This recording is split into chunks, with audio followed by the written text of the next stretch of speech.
अस्सलाम वालेकुम फ्रेंड, उम्मीद है आप जहाँ भी होंगे खैरियत से होंगे। दोस्तों, आज कुछ मेरे पास ओरिजिनल चार्जर हैं जो रिपेयरिंग पे मैंने ये आपके सामने रखे हुए हैं।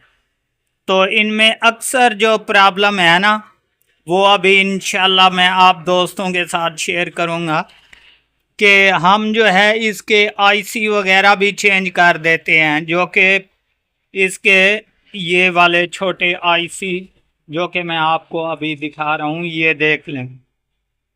ये जो हमारे डीसी हाई वोल्टेज कन्वर्ट करके इस पूरे सर्किट को ऑन करते हैं, ये स्विचिंग आईसी होते हैं। तो अक्सर ये ख़त्म हो जाते हैं, जिसके बायस ये चार्जर जो है ये बंद हो जाते हैं। ये ओरिजिनल चार्जर के बोर्ड हैं सारे, जो मैं आपके सामने अभी ये कोई 45 वाट और कोई 33 वाट और कोई 18 वाट, इसी तरीके मुख्तलिफ। तो इसमें हम किसी और सर्किट से निकाल कर यहाँ पर आईसी भी डाल देते हैं और उसके बावजूद भी ये ऑन नहीं होते। वो किस वजह से नहीं होते दोस्तों? क्योंकि ये बारीकी वाला जो फॉल्ट है ये किसी को समझ में नहीं आता। हालांकि अच्छा खासा कारीगर होगा तो वो इस चीज़ों को चेक करेगा कि हमारे वोल्टेज जो हैं कहाँ पर सप्लाई रुक रही है। तो अभी इंशाल्लाह मैंने इसकी कंप्लीट डिटेलें चेक की हैं कि ये किस लिए, ये आप गौर से देख लें। यहाँ पर ये रेजिस्टेंस ख़त्म थे, ये मैंने और लगाए तब भी ये ऑन नहीं हो रहा। तो इसमें भी जो प्रॉब्लम है मैं आप दोस्तों के साथ सामने बराह रास्त शेयर करूँगा। और इसमें भी तो अक्सर ही दोस्तों यहाँ पर बारीक बारीक रेजिस्टेंस होती हैं, ये एसएमडी जो कि बिल्कुल छोटी होती हैं। तो यहाँ पर ये भी जो है फट जाती हैं, जबकि हमें दिखाई नहीं देती, जिसके बायस हम कंपोनेंट भी चेंज कर लें और उसके बाद जो है ये ऑन नहीं होते। तो अभी इंशाल्लाह मैंने इस पर रिसर्च किया है कि कौन सी रेजिस्टेंस पर वोल्टेज नहीं, या कि मिसाल के तौर पे ये क्यों नहीं ऑन हो रहा। तो इसका भी मसला मैं आपको दिखाता हूँ और इसका भी, जो कि रिमूव करने से ये ओके हो जाएंगे। तो अभी मैं थोड़ा सा स्किप करने लगा हूँ वीडियो को और उसके बाद बराह रास्त आपको दिखाऊंगा कि इन पर कौन सा फॉल्ट है। सो फ्रेंड, ये अभी ओप्पो का ये चार्जर है आपके सामने 18 वाट वाला।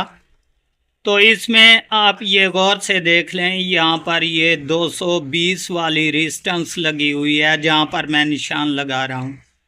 तो अभी ये डेड है, दरमियान में सुराख है, जिसके बायस ये पूरे का पूरा सर्किट ऑन नहीं हो रहा।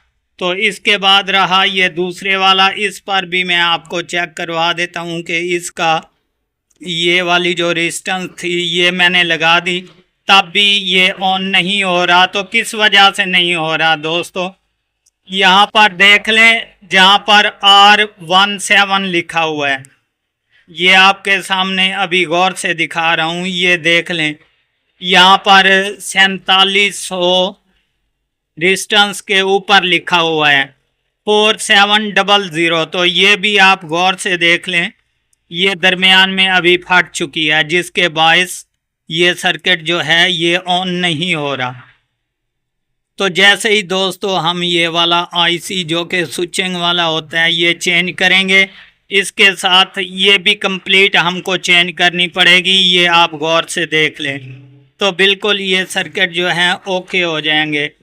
तो दोस्तों, ये अक्सर इन्फॉर्मेशन होती है जो कि मैंने आप दोस्तों के साथ शेयर कर दी, क्योंकि इसमें जो है ना अक्सर हमारे प्रॉब्लम ये पड़ते हैं कि जब हमारा स्विचिंग वाला आईसी डेड होता है, तो इसमें जो है ये नहीं कि अकेला आईसी डेड हो जाता है, इसके अलावा इसमें बारीक सी रेजिस्टेंस होती हैं जो कि वोल्टेज ट्रांसफ़र करके देती हैं। तो वो भी अक्सर जो है वो जल जाती हैं, जिसके बायस ये ऑन नहीं होता। दोस्तों, उम्मीद करता हूँ ये वीडियो आपको बहुत पसंद आई होगी। अगर आप हमारे चैनल पर नए हैं तो हमारे चैनल को ज़रूर सब्सक्राइब कर लें, ताकि इस तरह की हर आने वाली वीडियो आपको बर वक्त नोटिफिकेशन के ज़रिए मिलती रहे।